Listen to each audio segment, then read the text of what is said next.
Hindi halos makapaniwala si Meredith sa narinig. Kaya pala bigla na lang nagalit si Armando sa kanya noon. Kaya pala takang-taka siya kung ano nagawa niyang kasalanan dito. Para pagkatapos sasabing mahal siya, basta na lang itong naglahong parang bula. Napaisip siya ng bongga dahil di talaga niya alam ang sinasabi nito. May isang pagkakataon na alala nga siyang umuwi siya noon sa bahay na tinutuloyan nila ni Jonah pero hindi niya nakita ni Anino ni Jason. Kaya paano mangyayari ang sinasabi ni Armando na inahalikan pa siya ng dating manliligaw? Isa pa, hindi siya magpapahalik dito kung sakali. Totoo man yon o hindi, iba na ang sitwasyon nila ngayon. Marami nang nangyari at unti-unti na siyang nasanay na wala na to sa buhay niya. At higit sa lahat, nandiyan na si Noah na hayagang ipinaparamdam kung gaano siya kamahal. Sukat sa isipin yon, parang bigla siyang natauhan. Kumalas siya ng tuluyan kay Armando at saka lumayo dito. Hindi ko alam ang sinasabi mo, Armando. Ang alam ko'y wala akong kasalanan sa'yo. At lalong-lalong wala kami naging relasyon ni Jason. Kung yun ang iniisip mo, kaya ka biglang nawala. Sabi mo nga nandun ka, di ba? Bakit di mo ako kinausap? Bakit di mo ako kinumpronta para naliwalagan tayong pareho? Sobrang tagal ng panahon, sinarili mo yung nakita mo? Ang masama pa mukhang mali yung iniisip mo sa totoong nangyari. Halos hindi siya humihinga habang sinasabi ang mga katagang yon kay Armando. Di niya mapigilang magalit dahil sa nalaman. Kung sinabi lang sana nito ang nakita, hindi na sana siya ilang beses nagmukhang tanga sa harapan nito. Sobrang sama ng loob niya. Naguunahan sa pagpatak ang kanyang mga luha. Naiisip niyang kung talagang mahal siya nito noon, dapat kinausap siya at di nagpadalos-dalos. Pero hindi ganoon ang nangyari. Hinusgahan siya nito kaya't naiwan siya sa ere. Muntik pa siyang mapapitlag nang mula sa likuran, yumapo sa mga braso ni Armando sa kanyang bewang. Ang init ng katawan nito.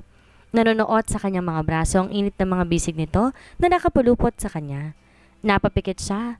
Hindi niya maintindihan ang nararamdaman. Akala niya okay na siya pagkatapos ng lahat. Buong akala niya ay purong puot na lamang ang nararamdaman niya kay Armando. Pero ngayon napatunayan niyang hindi. Ayaw man niyang aminin para nakakapa niyang muli ang alkalde sa kanyang puso. I am so sorry, sweetheart. Alam kong walang ibang dapat sasihan kundi ang sarili ko. Patawarin mo ko kung naging masyado akong padalos-dalos. Hindi mo na kita kinausap at basta na lang ako nagpadala sa galit ko. Baka sa tono ni Armando ang labis na pagsisisi.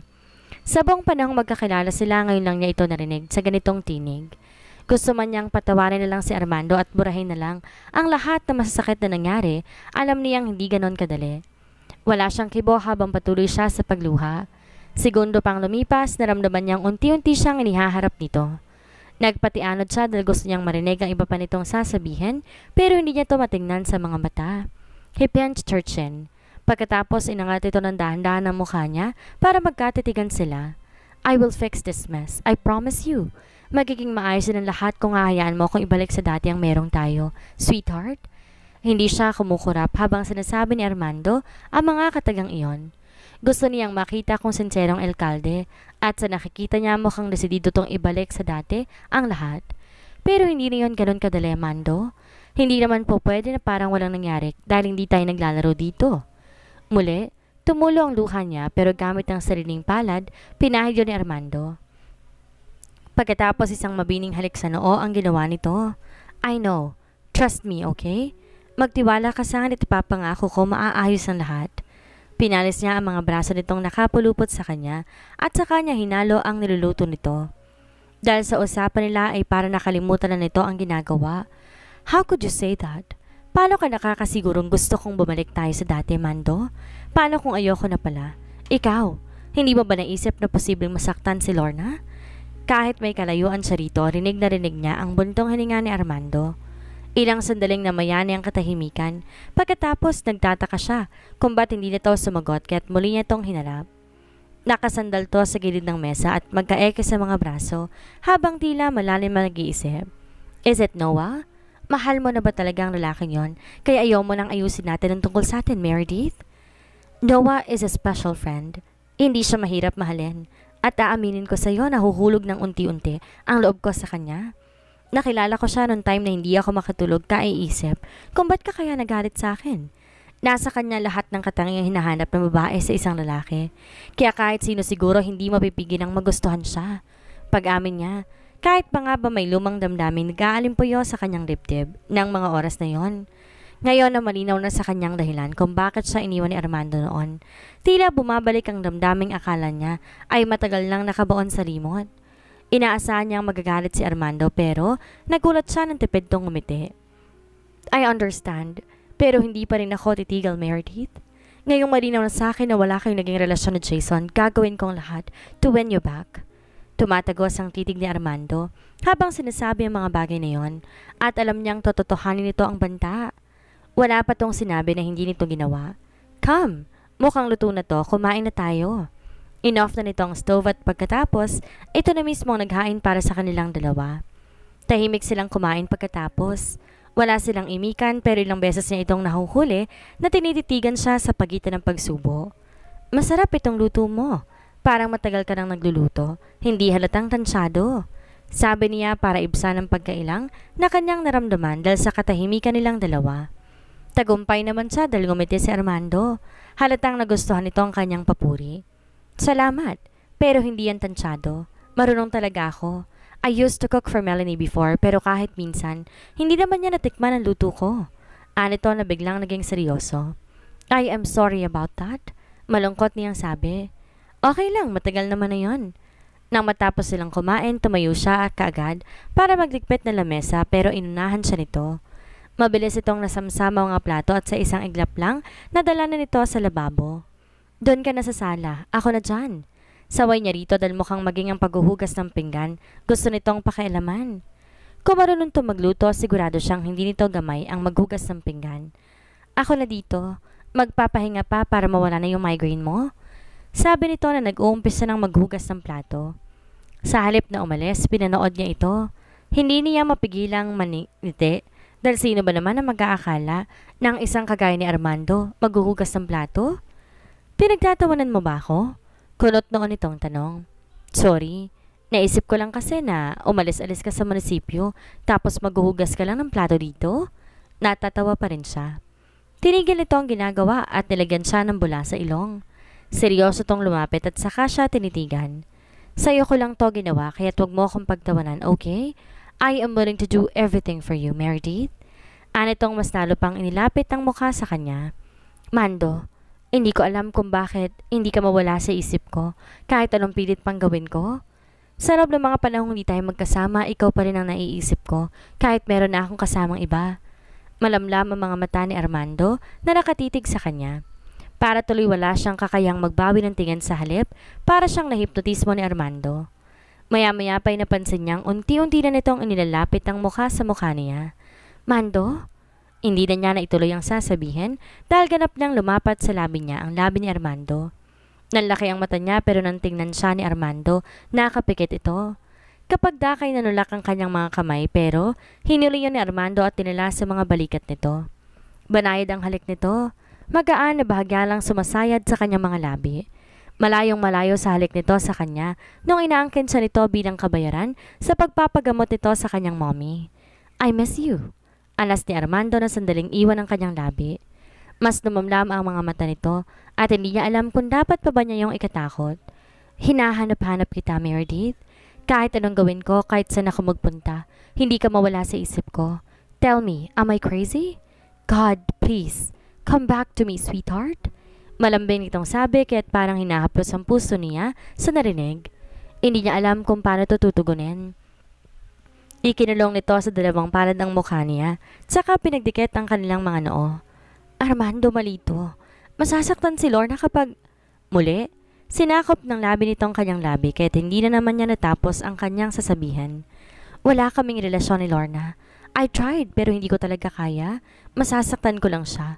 Look, like what I've said, aayusin ko to, okay? Magtiwala ka lang sa akin. Pero, no buts and whys, okay? I need you to trust me. Pero bago yan may gusto muna akong marinig. Do you still want me to do this? Tell me kahit kano kaliit. May puwang pa ba ako sa puso mo, sweetheart?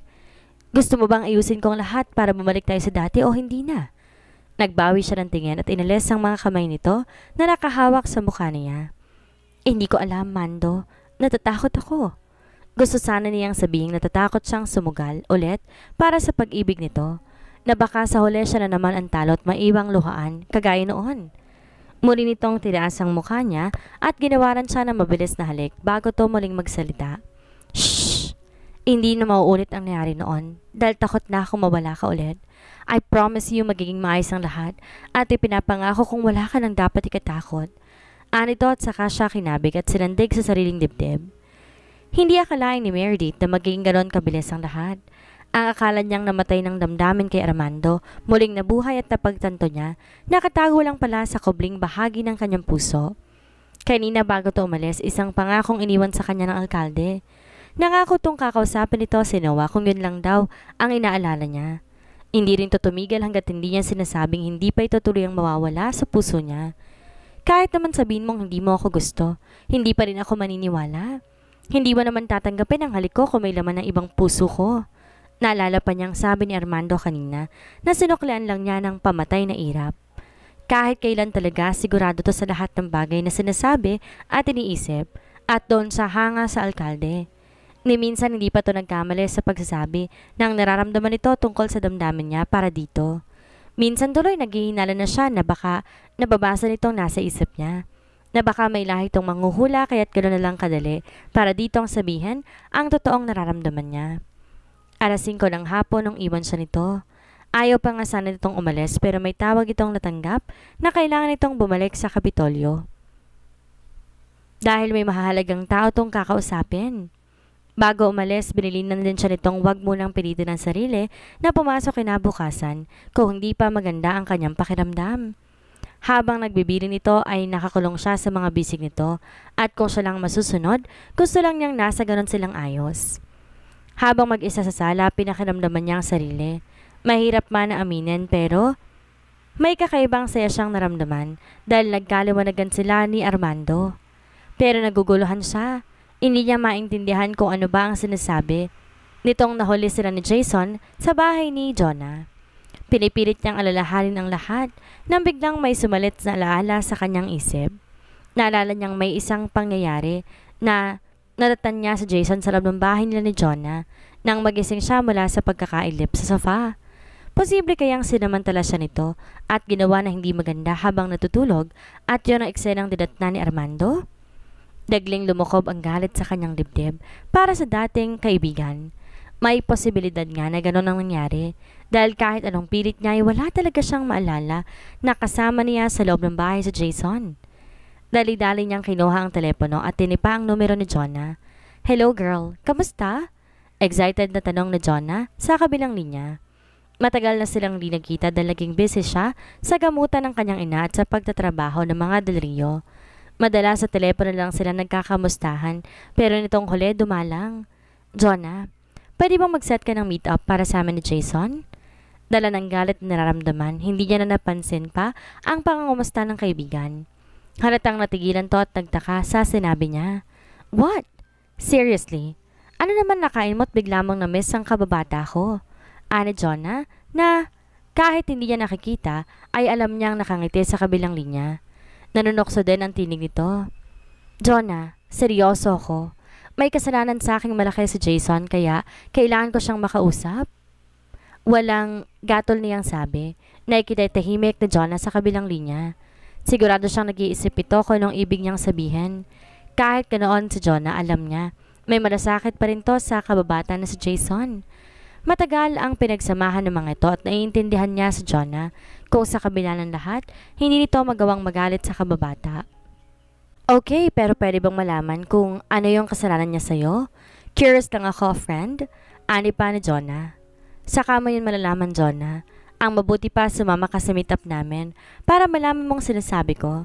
Aniya sa kaibigan.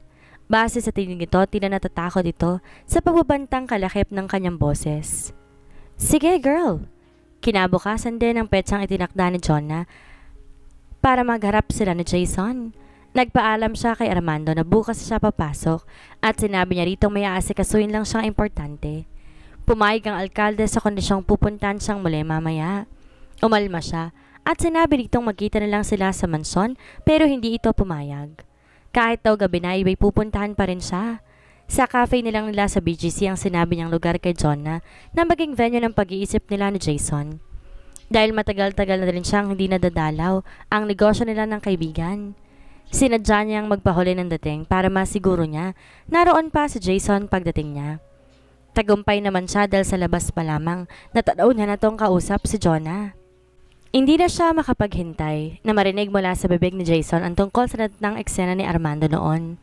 Kailangan itong magpaliwanag dahil malaki ang kasalanan nito sa kanya.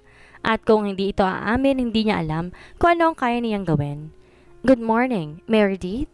Kagad tumayo si Jonah nang makita siya. Nakipagbeso siya sa kaibigan na sa totoo lang, miss na niya. Pansin niya tila asiwa ito. Marahil ay nag-aalala to sa pwedeng mangyari sa pagitan nila ni Jason. Bago kasi siya pumasok ng cafe, siniguro niyang matigas ang anyo ng kanyang mukha. Gusto niya ipakita kay Jason na nagpapuot siya dito at marahil dahil din doon kaya't balisa ang kaibigan niya. Hindi sanay si Jonah na ganito siya dahil kabisado siya nito na madalang magalit. Good morning, Jonah. Magandang umaga, Meredith. Ganting sabi ni Jason na hindi pa rin man nauutal na. Tinignan niya ito pero hindi niya pinansin.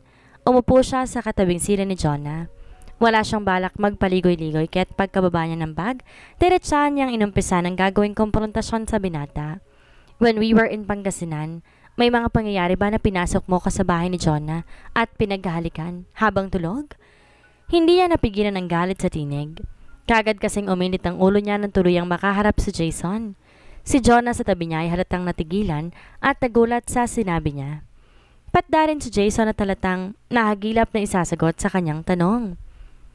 Dahil malakas ang kanyang boses ay ilang customer sa cafe ang hindi sinasadya na napalingon sa may gawin nila. Meredith, kasi sagutin mo lang yung tanong ko, Jason. Siguraduhin mo lang na totoo yung sasabihin mo dahil hindi rin naman ako maniniwala kung ikakaila mo. Nang gagalaitin niyang sabi. Anong ibig sabihin ni Meredith? Jay, seryoso ring ani Jonah sa kababata. Yes, I admit. I'm sorry pero natokso ako, Meredith.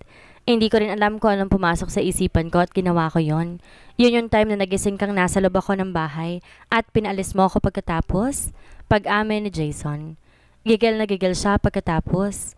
Naisip niyang mabuti pala't nagising siya noon kung hindi, baka mas malala pa ang ginawa nito sa kanya. For God's sake, Jay, how could you do that to Meredith? Galit din itong hinarap ni Jonah. Wala nagawa si Jay kung hindi ang magyoko ng ulo dahil na rin marahil sa hiya. Hindi ko sinasadya. I am really sorry. Nagangat ito ng ulo matapos ng ilang sandali pero sinalubong niya yon sa isang palad para sampalin. Nabiling sa sampalang mukha ni Jason at namula iyon ng bahagya. Puno ng pagsisisi ang mata nito nang balingan siya habang sapo ng isang palad ang nasaktang pisngi. Kaya pala biglang nagalit sa akin si Armando. Mukha akong tanga. Kaiisip ko anong dahilan at bigla na lang talaga akong pinagtabuyan. Ikaw pala ang dahilan. Hinihingal siya na matapos niyang magsalita. Halos mayak naman na si Jason habang iniilagan ang mga hampas niya rito. Hindi siya nakapigil at binuhos dito ang sama ng loob niya sa loob ng ilang buwan. Tama na yan, girl. At least ngayon, alam mong may dahilan si Armando kung bakit kanya binaliwala noon. Ikaw naman, Jay, balak mo bang maging masamang hayop? Ganon? Litaw ang litid na baling dito ni Jonah. Bigla siya nakaramdam ng pagod. Sa ginawang paghampas kay Jason, umupo siyang muli at nahimasmasan siya ng bahagya. Patawarin mo ko, Meredith. I am really sorry. Kung gusto mo, kakausapin ko si Armando para maging okay na sa'yo. Sobrang hindi lang talaga ako nakamove on noon kaya akala ko, no need to do that, Jay. Okay na kami ni Mando. Sapat na to para maniwala siya sa akin na hindi ako nagtaksil sa kanya kahit kailan. Aniya at saka tinaas ang cellphone na nasa recording mode. Na-record niyang lahat ng pag-aming ginawa nito na balak na iparinig kay Armando kapag nagkita sila. Anong sabi mo? Okay na kayo ni Armando. Gulat na galot na tanong ni Jonah. Binalingan muna niya si Jason bago niya sinagot ang tanong ng kaibigan. You may go now, Jason. Salamat na rin at di ka naman mahirap paaminin. Siguro mapapatawa din kita pagdating ng panahon? Aniya sa binata. Sa pagkakataong yon mahinahon siya. Naiisip niyang naging mabait din naman to noon sa kanya. Tumayo si Jason ng maliwanag na ang mukha, hindi kagaya kanina. Akma nitong kukunin ng kamay niya pero iniiwas niya ang palad. Maraming salamat, Meredith. Sapat na sa akin ang mga sinabi mo. Ani Jason bago nagpaalam kay Jonah at tuluyang lumabas ng cafe. Nang maiwan silang dalawang magkaibigan, hindi na siya nito tinantanan. Kinulit na siya nito ng kinulit tungkol sa sinabi niya kanina na okay na ulit sila ni Armando. Well, naniniwala na ako ngayon na talagang si Armando lang kaya mong mahalin. Sino ba namang mag-aakala na pagkatapos ng lahat ay makakapamo ulit siya sa puso mo? Ani Jonah matapos ng ikwento dito ang napag-usapan nila ni Armando. Inaamin niya sa kaibigan na masaya siya sa nangyari. After all these months, ngayon ko lang na-realize, dinadaya ko lang palang sarili ko, Jonah. Aniya kapag kuwan. Pero paano na si Noah? Girl, mahal na mahal ka nung tao? Kaya pala hindi mo siya magawang sagutin kahit feeling ko attracted ka na rin sa kanya. Hindi ko rin alam, Jonah. Pero sigurado ako kailangan kong kausapin ng mabuti si Noah. Gusto sana niyang sabihin kay Jonah na sa totoo lang, gusto na sana niyang bigyan ng chance ang binata, pero minabuti na lang niyang wag nang isatinig yon. Ano ang mangyayari? Ngayong maliwanag na kay Meredith, ang naging dahilan ng panalamig sa kanya noon ni Armando. Dahil sa nangyari muling manumbalik kaya ang naudot na pag-iibigan nila ni Armando? Ngunit paano na si Noah na umaasa sa pag-ibig ni Meredith? Yan ang ating aalamin sa susunod nating kabanata.